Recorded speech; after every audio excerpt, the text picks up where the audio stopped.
যেমন একটা উদাহরণ দেই, এটা আমি গপ দেই না। এই যে মাস্টার শিক্ষক সকল বাংলাদেশ স্বাধীন হওয়ার পর থেকে লইয়া বিগত কয়েক বছর আগ পর্যন্ত বেতন থেকে বঞ্চিত আসলে, পরিপূর্ণ বেতন থেকে বঞ্চিত আসলে। বিগত সরকারের আমলও আমার আন্দোলন প্রচেষ্টার কারণে আজকে প্রতিটি মাদ্রাসার শিক্ষকদের বেতন শত হয়তো 100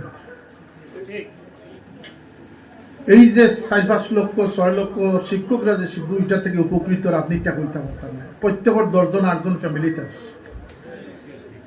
তাইলে যদি 10 লক্ষ শিক্ষক হইন, তাইলে আপনি আরো 10 দিয়ে পূরণ দিলে কত হয়? 1 কোটি হয় না? তাইলে কোটি মানুষ আমরা এই মেহনতের কারণে সুফল ভোগ করতে পারছি। ও যে যারা আজকে ইসলামের কুটি বনিয়া ইসলামের সংশোধনীয় মিশা মাত্রা বানাইছে, বেটা কইল না যে তার বাপ দাদা শহীদ হয়েছেন, বাদে দেখা যায় শহীদর 9 বছর বাদে তার জন্ম হয়েছে, আর পরে দেখা যায় বাপ এখনো জিন্দা আছে। এটা জাতীয় বেঈমানি ছাড়া আর কিচ্ছু নাই। এবং আলিমর পরিচয়ে, ইসলামের পরিচয়ে এই ধরনের বেয়াদবি যারা করছে, যদি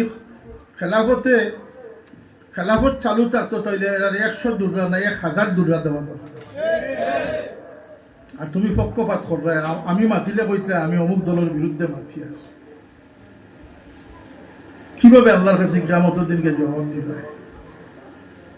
এরার দ্বারা ইসলামের কোনো একটা আন্দোলন বা কোনো একটা অপসংস্কৃতি দূর হইছে